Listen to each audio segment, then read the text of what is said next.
Yes, hashtag Young Gang. I got her, guys. Shit. Oof. That was a big one, huh? Yep, it was. Yeah. Well, what's up, honey? How you doing? I'm good. How you doing? I'm doing pretty good. You ready to learn about the Bible today?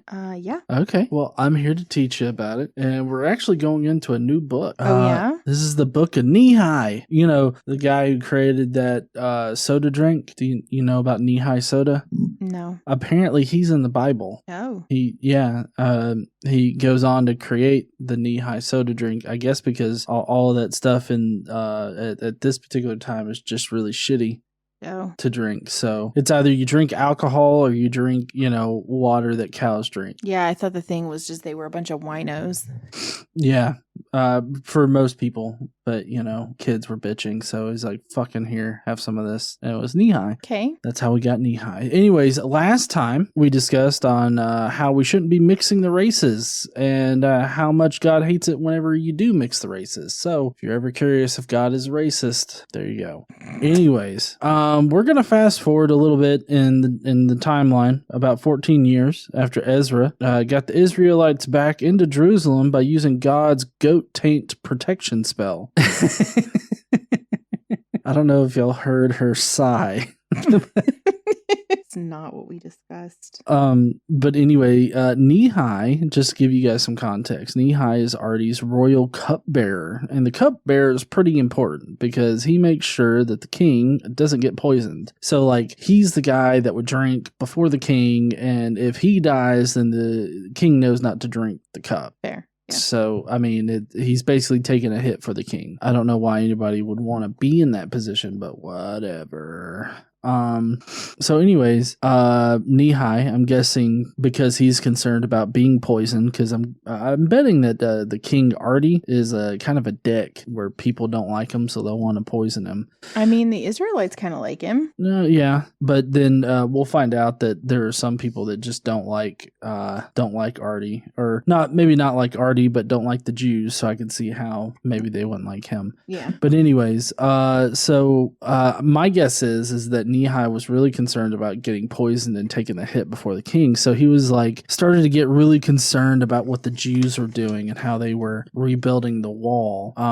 He thinks they were having trouble rebuilding the walls. And King Arty noticed that he was visibly upset and asked what's wrong. And so Arty's like, well, maybe if we could just go and make sure they were rebuilding things fine. And so the king finally decided, after asking Nehe, said, they went to Judah and helped them rebuild the wall. And it was nice that he cared. Yeah, I guess. Anyways, Arty was promoted away from the cupbearer position, obviously. I'm fairly certain that's why he was concerned about something else. But anyways, Nehe was promoted by Arty and then sent a cavalry with Nehe to the wall, which I'm guessing is to keep away all the White Walkers, because we know that those are the real problem in the story. Pretty sure we didn't talk about that. The leaders that were in the area of the wall, they were not all that happy about Nehe coming in with all the cavalry and everything like that, helping out the Jews, because the local leaders didn't like the Jews whatsoever. So anyways, Nehe did a nightly inspection of the wall, and then he formulated a plan for rebuilding the wall. And then the officials looked at his plan, laughed in his face, shot it down, and then they just went about divvying out all of the work for the people that were supposed to rebuild certain sections of the wall. And it's not just the wall, right? It's not just one big wall. There's a bunch of different weird gates. There's a shit gate. There's some kind of fountain gate. I don't know what that, I guess maybe it's to lead to the fountain where it's a relaxing area, peaceful. Maybe it's where they take baths. Maybe, I don't know. Then there's a horse gate and a fish gate. I don't know why the fish need gates, but I guess we'll figure out why in the story, because I'm sure I got plenty of things wrong. That's it, by the way. I hope y'all learned something today on this Bible podcast. That's my job. I'm going to teach them what's going on. Well, I said everything that happened. Everybody knows what's going on. No, I don't think they do. You don't think so? No. But, there's definitely a shit gate. And it's definitely not the shit gate like with that one conservative girl that shit her pants. It's not that kind of shit gate. Okay. I feel like we should probably just go ahead and read it. Okay. If we have to. We do. Definitely.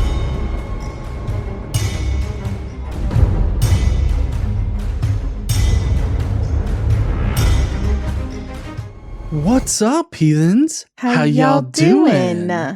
So obviously I got some things wrong. Mm-hmm. But I mean, to be fair, I did get a lot of things right. So, Did you know, Okay. yeah. All I right. mean, I'm fairly certain I got some things right in there. Okay. Yeah, like Nehemiah creating Nehemiah drinks. No, that's that not only a makes thing. sense. That's not a thing. That just makes good sense. It doesn't. Okay.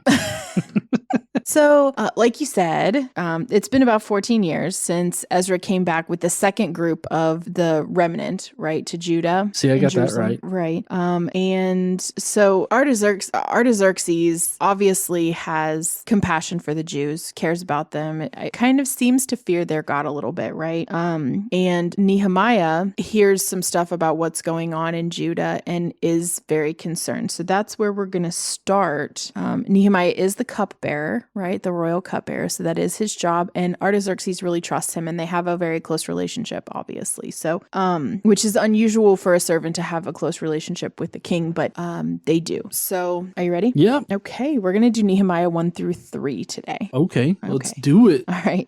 The words of Nehemiah, son of Hakaliah. In the month of Kislev, in the 20th year, while I was in the citadel of Susa, Hanani, one of my brothers, came from Judah with some other men, and I questioned them about the Jewish remnant that had survived the exile and also about Jerusalem. They said to me, those who survived the exile and are back in the province are in great trouble and disgrace. The wall of Jerusalem is broken down and its gates have been burned with fire. When I heard these things, I sat down and wept. For some days I mourned and fasted and prayed before the God of heaven. Then I said, Lord, the God of heaven, the great and awesome God, who keeps his covenant of love with those who love him and keeps his commandments. Let your ear be attentive and your eyes be open to hear the prayer your servant is praying before you day and night for your servants, the people of Israel. I confess the sins we Israelites, including myself and my father's family, have committed against you. We have acted very wickedly toward you. We have not obeyed the commands, decrees, and laws you gave to your servant Moses. Remember the instruction you gave your servant Moses, saying, if you are unfaithful, I will scatter you among the nations, but if you return to me and obey my commands, then even your exiled people at the farthest horizon, I will gather them from there and bring them to the place I have chosen as a dwelling for my name. They are your servants and your people, whom redeemed by your great strength and your mighty hand. Lord, let your ear be attentive to the prayer of this your servant and to the prayer of your servants who delight in revering your name. Give your servant success today by granting him favor in the presence of this man. So he basically, that's his prayer to God, right? Well, he's been having a tough time and the king notices, right? Right. The king does notice. So we're going to continue on and talk about that. Okay. I, Nehemiah, was cupbearer to the king in the month of Nisan, the 20th year of King Artaxerxes. When wine was brought for him, I took wine and gave it to the king. I had not been sad in his presence before, so the king asked me, why does your face look so sad when you are not ill? This can be nothing but sadness of heart. I was very much afraid, but I said to the king, may the king live forever. Why should my face not look sad when the city where my ancestors are buried lies in ruins and its gates have been destroyed by fire? The king said to me, what is it you want? Then I prayed to the God of heaven, and I answered the king, if it pleases the king and your servant has found favor in his sight, let him send me to the city in Judah where my ancestors are buried so that I can rebuild it. Then the king, with the queen sitting beside him, asked me, how long will your journey take and when will you get back? It pleased the king to send me, so I set a time. So wait, is this the same king Arty? Artaxerxes. Right. And his queen is Esther? Esther. Yeah. So is that the Esther is his queen right now? I would guess. So I'm not really sure.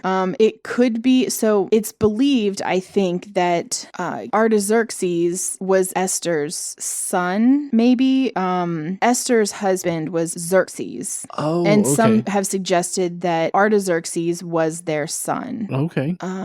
Some people say that the queen sitting next to Artaxerxes is the same, is Esther, who, it says the same king who married Esther. So I think there's some, I don't think it's really known exactly. Okay. All right. Also, am I the only one that's totally expecting one of their months to be called Toyota? Because of Nissan? Yes. Yeah. I also said to him, if it pleases the king, may I have letters to the governors of Trans-Euphrates so that they will provide me safe conduct until I arrive in Judah. And may I have a letter to Asaph, keeper of the royal park, so he will give me timber to make beams for the gates of the citadel by the temple and for the city wall and for the residence I will occupy. And because the gracious hand of my God was on me, the king granted my requests. Okay. So the king did give Nehemiah some additional authority and made sure that he was going to be protected and that the governors in the local areas would not mess with him because he was there under authority of the king. Right. And that he had supplies that he needed. Okay. Okay. So I went to the governors of Trans-Euphrates and gave them the king's letters. The king had also sent army officers and cavalry with me. When Sanballat the Horonite and Tobiah the Ammonite official heard about this, they were very much disturbed that someone had come to promote the welfare of the Israelites. I went to Jerusalem, and after staying there 3 days, I set out during the night with a few others. I had not told anyone what my God had put in my heart to do for Jerusalem. There were no mounts with me except the one I was riding on. By night, I went out through the valley gate toward the Jackal Well and the Dung Gate, examining the walls of Jerusalem, which had been broken down, and its gates, which had been destroyed by fire. The shit gate. Then I moved on toward the fountain gate and the king's pool, but there was not enough room for my mount to get through, so I went up in the valley by night examining the wall. Finally, I turned back and re-entered through the valley gate. The officials did not know where I had gone or what I was doing because as yet I had said nothing to the Jews or the priests or the nobles or officials or any others who would be doing the work. Then I said to them, "You see the trouble we are in. Jerusalem lies in ruins, and its gates have been burnt with fire. Come, let us rebuild the wall of Jerusalem, and we will no longer be in disgrace." I also told them about the gracious hand of my God on me and what the king had said to me. They replied, "Let us start rebuilding." And so they began this good work. Okay. But when Sanballat the Horonite and Tobiah the Ammonite official and Geshem the Arab heard about it, they mocked and ridiculed us. "What is this you are doing?" they asked. "Are you rebelling against the king?" Which I think is kind of a weird thing to say because they're like supposed to be there doing that. Yeah. I answered them by saying, "The God of heaven will give us success. We, his servants, will start rebuilding. But as for you, you have no share in Jerusalem or any claim or historic right to it." So I think these folks are kind of pissy because they think this is in their area of authority. Mm-hmm. You know, this is in their jurisdiction. Yeah. And so they think they own it, but they don't. And the king has even told them so through these letters, and they do not like it. Oh, okay. Yeah. So that was chapters 1 and 2. Chapter 3 we're going to go through, and it might be a little tedious, but it's the division of labor. Oh, okay. Okay, so we're going to run through that as kind of as quickly as we can. All right. And I get to say names, which I know everybody loves. and I hate so much. Okay. Eliashib, the high priest, and his fellow priests went to work and rebuilt the sheep gate. They dedicated it and set its doors in place, building as far as the Tower of the 100, which they dedicated, and as far as the Tower of Hananel. The men of Jericho built the adjoining section, and Zakur, son of Imri, built the next to them. The fish gate was rebuilt by the sons of Hassanah. They laid its beams and put its doors and bolts and bars in place. Meremoth, son of Uriah, the son of Hakaz, repaired the next section. Next to him was Meshullam, son of Berechiah, the son of Meshezabel, and they made repairs. And next to him, Zadok, son of Bana, also made repairs. The next section was repaired by the men of Tekoa, but their nobles would not put their shoulders to the work under their supervisors. Supervisors can also mean their lord, the governor. Mm-hmm. It's apparently that who was in charge of them. Okay. The Jeshana gate, or old. Jeshana, I think, is maybe Hebrew word for old. It just has a translation for old. It doesn't say what language, but it's called the Jeshana gate. Was repaired by Joiada, son of Paseah, and Meshullam, son of Besodiah. They laid its beams and put its doors with their bolts and bars in place. Next to them, repairs were made by men from Gibeon and Mizpah. Melatiah of Gibeon and Jadon, son of Meronoth, places under the authority of their governor governor of Trans-Euphrates. Uziel, son of Harhaiah, I don't know, one of the goldsmiths, repaired the next section, and Hananiah, one of the perfume makers, made repairs next to that. They restored Jerusalem as far as the broad wall. Rephaiah, son of Hur, ruler of half district of Jerusalem, repaired the next section. Adjoining this, Jedaiah, son of Harumaph, whatever, made repairs opposite to his house, and Hattush, son of Hashabniah,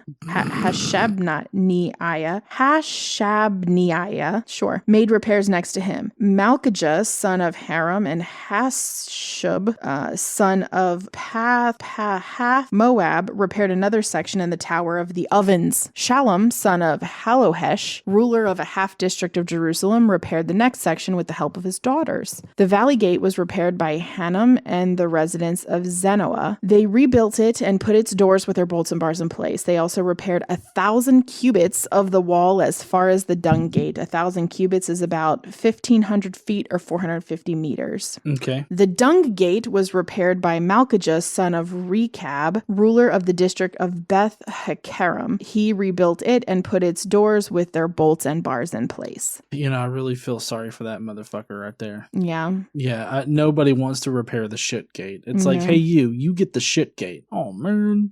The Fountain Gate was repaired by Shallun, son of Kolhoseh, ruler of the district of Mizpah. He rebuilt it, roofing over it, and putting its doors and bolts and bars in place. He also repaired the wall of the pool of Siloam, which in Hebrew is Shelah, a variant of Shiloah. I don't know why that's important, but there you go. And that valley, or the wall of the pool of Siloam, is by the king's garden, as far as the steps going down from the city of David. Beyond him, Nehemiah, son of Azbuk, ruler of a half a district of Beth Zur, a different Nehemiah, obviously, made repairs to a point opposite the tombs of David, as far as the artificial pool and the house of the heroes. Next to him, the repairs were made by the Levites under Rehum, son of Bani. Beside him, Hashabiah, ruler of a half a district of Keilah, carried out repairs for his district. Next to him, the repairs were made by the fellow Levites under Binnui, son of Henadad, ruler of the other half district of Keilah. Next to him, Ezer, son of Jeshua, ruler of Mizpah, repaired another section from a point facing the ascent to the armory as far as the angle of the wall. Next to him, Baruch, son of Zabai, zealously repaired another section from the angle to the entrance of the house of Eliashib, the high priest. Next to him, Meremoth, son of Uriah, the son of Hakaz, repaired another section from the entrance of Eliashib house to the end of it. The repairs next to him were made by priests from the surrounding region. Beyond them, Benjamin and Hashub made repairs in front of their houses and next to them. Azariah, son of Messiah, and the son of Ananiah made repairs beside his house. Next to him, Binnui, son of Henadad, repaired another section from Azariah's house to the angle in the corner. And Palal, son of Uzai, worked opposite the angle and the tower projecting from the upper palace near the court of the guard. Next to him, Pedadiah, son of Parosh, and the temple servants living on the hill of Orphel made repairs up to point opposite the water gate toward the east and the projecting tower. Next to them, the men of Tekoa repaired another section from the great projecting tower to the wall of Ophel. Above the horse gate, the priests made repairs, each in front of his own house. Next to him, Zadok, son of Immer, made repairs opposite his house. Next to him, Shemaiah, son of Shechaniah, the guard at the east gate, made repairs. Next to him, Hananiah, son of Shelemiah, and Hanan, the sixth son of Zalaph, repaired another section. Next to him, Meshullam, son of Berechiah. Wait, the Michelin man? No. Made repairs opposite to his living quarters. Next to him, Malchijah, one of the goldsmiths, made repairs as far as the house of the temple servants and the merchants opposite the inspection gate, and as far as the room above the corner. And between the room above the corner and the sheep gate, the goldsmith and merchants made repairs. Okay. I know that was something. I mean, we had the Michelin man in there. What are you talking about?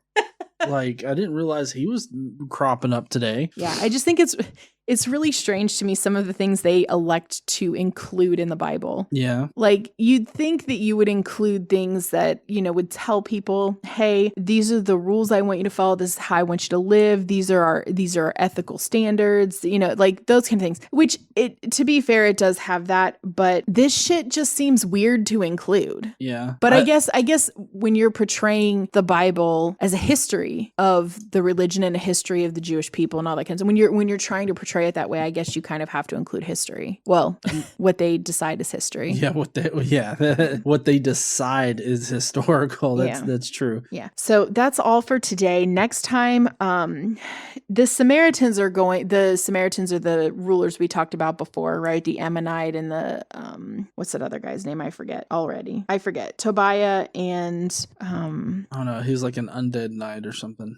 What was his name? Sanballat, the Horonite. So they're Samaritans, right? So they're kind of taunting them while this is going about. And Nehemiah prays about this. The workers run into some issues. The opposition to them becomes violent. So we're going to talk about that. And the workers get really, really discouraged. Yeah. Well, I mean, that makes sense, I guess. I can sympathize.